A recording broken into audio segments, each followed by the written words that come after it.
Well, here we are in Japheth and Priscilla's house, and we're just going to spend a little time together, getting to know you a little bit more, if we may. We'd just like to find a little bit more about the church where you worship at the moment. Correct. And we understand it is a Melita community church. Correct. So could you just tell us a little bit about how this church came into being, how it started? Melita Community Church is a church under the Baptist Mission. It's about 5 years old. We are still doing some development, doing some building. I'm the chairman of the building committee. It's a community church because we believe the Lord came for the community, came for the people. We cannot get to church and close ourselves in the four walls of the building. We have to know that the world outside needs us. We want to reach the church with a lot of love. So other than spiritual support, which we give to the people we serve, we move out to love the community and serve the community. We may soon look at the needs for water. There's drought. We provide some water for them. See some need for food for them who are starving, give them food. We have already starting some education program. We have got some kindergarten baby school. It's supposed to serve the community around so we can make an impact. We provide a learning place for them. We provide a place they can run for their spiritual needs. We provide a place they can run for physical needs, talk of water and food and support and counseling. We give people counseling support that's reaching the community who are broken-hearted. That's briefly what we as Hossana, as a Melita Community Church, we are there for the community as Jesus is there for the family and the community at large.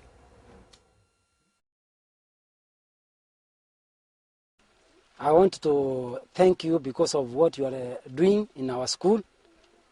And this one has gone directly to the community because once you have supported the kids, you have already supported the family.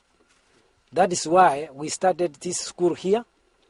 We are having some problems around here in our community because these young kids, they travel from very far away and they go very far to the other side.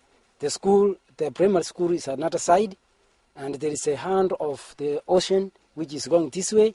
So they are forced to walk within the waters to go to another school, and they are very young. So we have make a structure so that we can accommodate these young kids so that they can not go far, and we maintain our vision in the future. So if you can be with us and we join one hand with you, we are going to uplift our community. Thank you very much.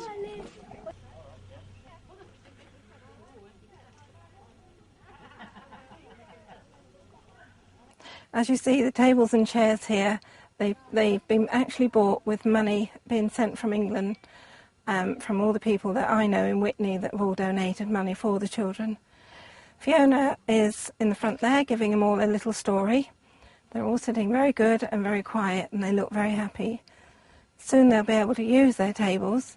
They've only just arrived this morning and they'll be able to use them for their schooling to save them working on their laps. For the kids and the two for the teachers. Two tables.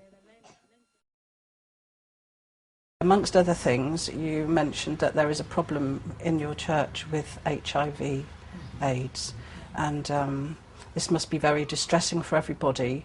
So can you just tell us a little bit more about what you might be able to do to help people in that situation?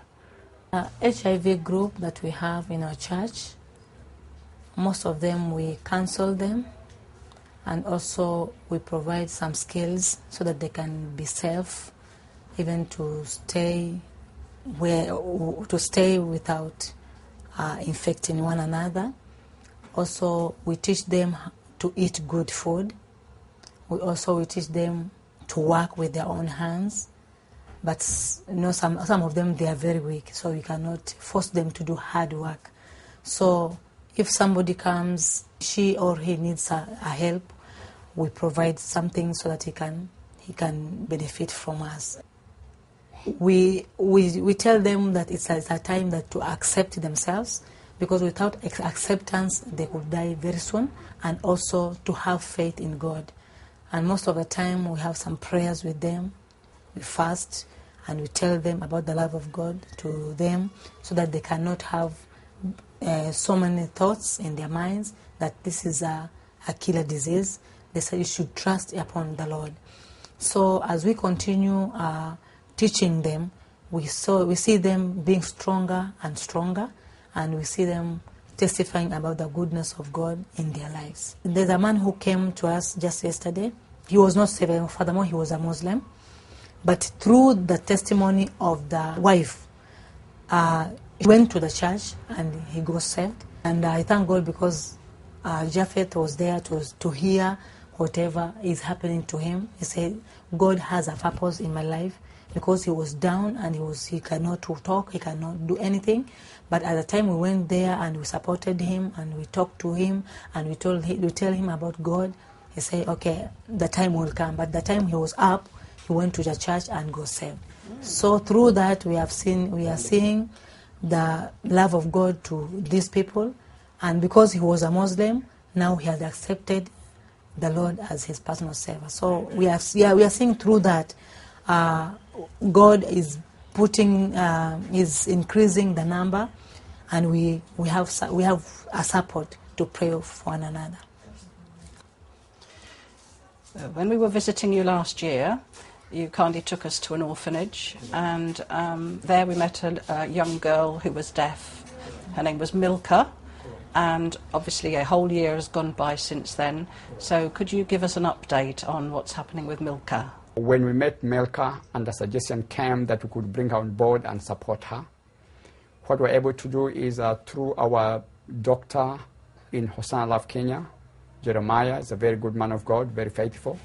He was able to attach her to an ENT specialist or surgeon in Malindi within our region. She was observed. Then it was concluded that she was supposed to go for an operation, could be fair for her, she would be able to recover her hearing. So through the support of Ray and Fiona, we were able to take her to Nairobi mid last year, correct. She had an operation of one of the ears, and then she stayed in hospital for some time, about 5 days. Then she was back home. She went for a few checkups.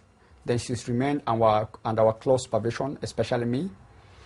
I am glad to say, as I speak right now, and an experience even this afternoon indicates that Milka is on her way to recovery. I was able to communicate to Milka. I was able to talk to her. Although she's not fully recovered, but she's partially hearing. You can ask Milka her name, she can respond. You can ask her, is it good, and say yes. You can communicate, though at some close range. So got every reason to thank God, because Milka now can afford a smile. Milka now can afford to say, yes, there is God, there is love. I believe she was even missing that. She used to live with an old lady, a grandmother. Because of challenging situations, I believe she had almost given up, just there because everybody's there. But right now, Milka is a happy girl. I thank God, because if it will be possible, as God opens way to go for second operation, that shall be super. So we have made a great impact on Milka. I don't believe it's only on the external, but even in the internal. Why? We've been able to touch her heart. We've been able to touch the gloomy face now to a smiling face. Been able to touch the heart that felt rejection to a heart that can say, yeah, there are people who can love me. People can go out of the way, be with her the whole afternoon to say, let's go to the surgeon, we take you home, take a cup of tea at the hotel. To her, that's a miracle. People she's never known, who can take a lot of concern on her and spend money, doesn't know where the money come from. To her, she's seeing heaven. So literally, this much far, Milka will be able to do something for her. And our prayer is that Milka comes to full recovery of her hearing ability. Thank you so much.